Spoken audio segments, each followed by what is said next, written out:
Kesaksian Akhir Abad, karya W.S. Rendra.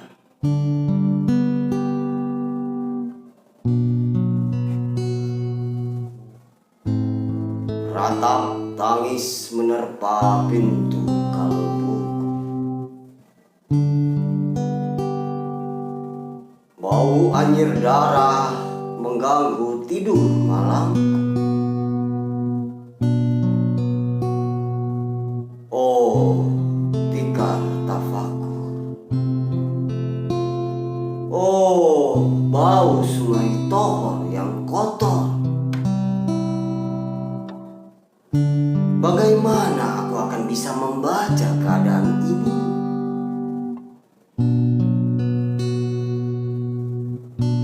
Di atas atap kesepian nalar pikiran yang digalaukan oleh lampu-lampu kota yang bertengkar dengan malam, aku menyerukan namamu. Wahai para leluhur Nusantara,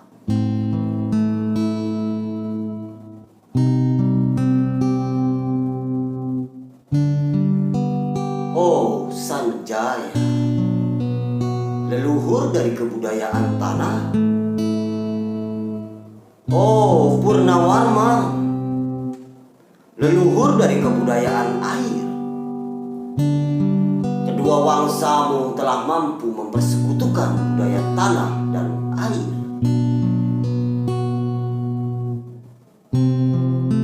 Oh Resi Kutura, oh Resi Mirarta, empu-empu tampan yang penuh kedamaian. Telah kamu ajarkan tatanan hidup yang aneka dan sejahtera yang dijaga oleh Dewan Hukum Adat.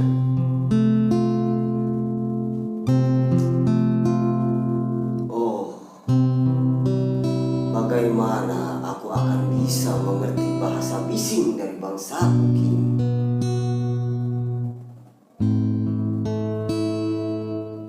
Oh, Kajau Lalido, bintang cemerlang tanah Ugi, negarawan yang pintar dan bijaksana. Telah kamu ajarkan aturan permainan di dalam benturan-benturan keinginan yang berbagai ragam di dalam kehidupan. Ade, bicara, rapang, dan wari.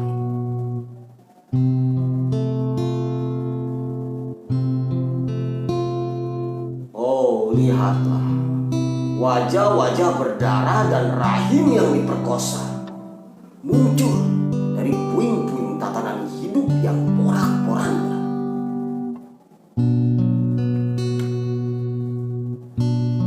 Kejahatan kasat mata tertawa tanpa pengadilan.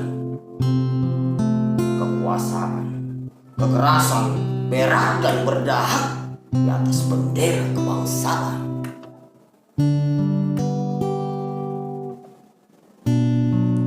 Oh anak cucuku di zaman sibernetik, bagaimana akan kalian baca prasasti dari zaman kami? Apakah kami akan mampu menjadi ilham kesimpulan? Atau kami justru menjadi sumber masalah di dalam kehidupan?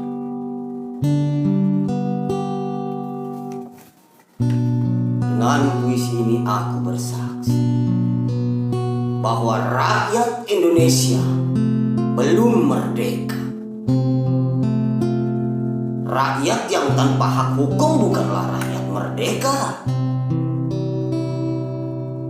Hak hukum yang tidak dilindungi oleh lembaga pengadilan yang mandiri adalah hukum yang ditulis di atas air.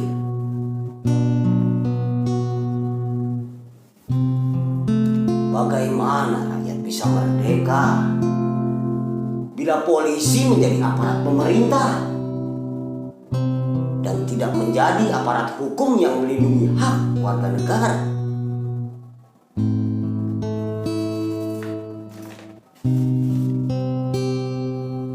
Bagaimana rakyat bisa merdeka bila birokrasi negara tidak menjadi abdi rakyat, melainkan menjadi abdi pemerintah yang berkuasa? Bagaimana rakyat bisa merdeka bila hak pilih mereka dipasung? Tidak boleh memilih secara langsung wakil-wakil mereka di Dewan Perwakilan, dan juga tidak boleh memilih secara langsung camat mereka, bupati, wali kota, gubernur, dan presiden mereka. Dan partai-partai politik menganggap rakyat hanya abdi partai yang dinamakan massa politik partai, kawula partai, atau hamba partai.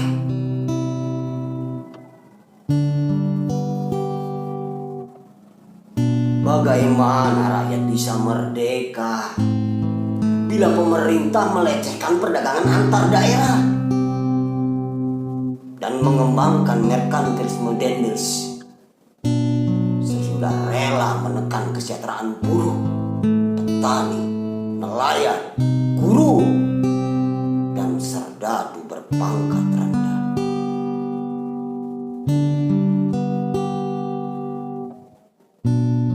Bagaimana rakyat bisa merdeka bila provinsi-provinsi sekedar menjadi tanah jajahan pemerintah pusat?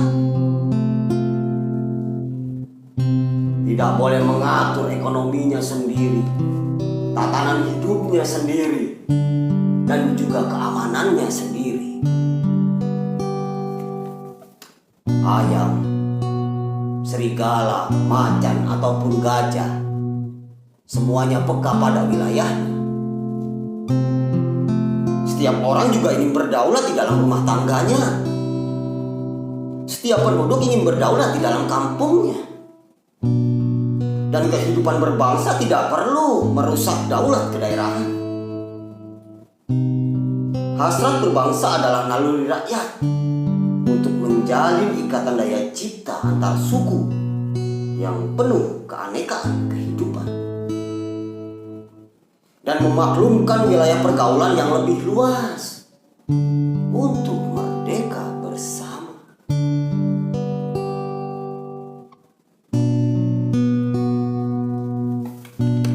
Tetapi lihatlah selubung kabut saat ini.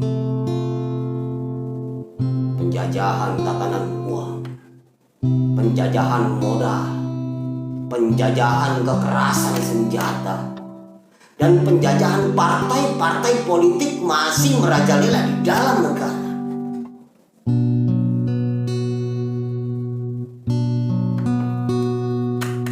Dengan puisi ini aku bersaksi bahwa sampai saat puisi ini aku tanda tangani, para elit politik yang berkedudukan ataupun yang masih di jalan tidak pernah memperjuangkan sarana-sarana kemerdekaan rakyat.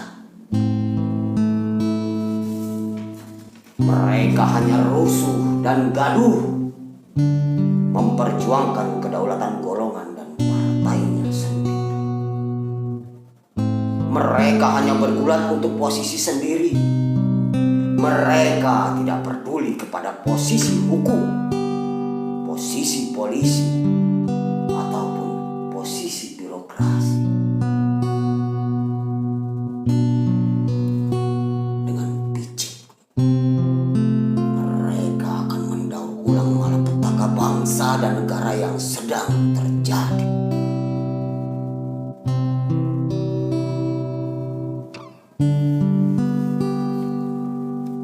Oh, Indonesia.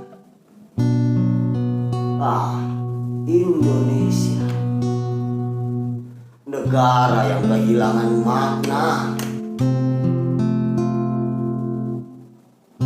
Rakyat sudah dirusak tatanan hidupnya. Berarti sudah dirusak dasar peradabannya. Dan akibatnya dirusak pula kemanusiaan. Maka sekarang mereka tinggal menjadi peta. Itu pun peta yang lusuh dan hampir sobek pula. Pendangkalan kehidupan bangsa telah terjadi. Tata nilai rancu, dusta, pencurian, penjarahan, dan kekerasan. Alah.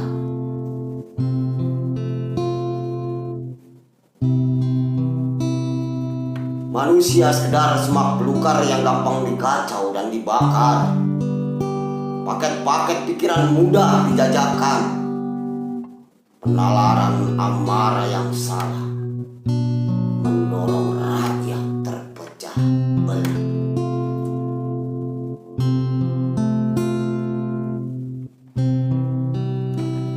Negara tak mungkin kembali diutuhkan tanpa rakyatnya dimanusiakan. Dan manusia tak mungkin menjadi manusia tanpa dihidupkan hati nuraninya. Hati nurani adalah hakim adil untuk diri kita sendiri. Hati nurani adalah sendi dari kesadaran akan kemerdekaan pribadi. Dengan puisi ini aku bersaksi bahwa hati nurani itu meski dibakar tak bisa menjadi abu. Hati nurani senantiasa bisa bersemi meski sudah ditebang putus di batang.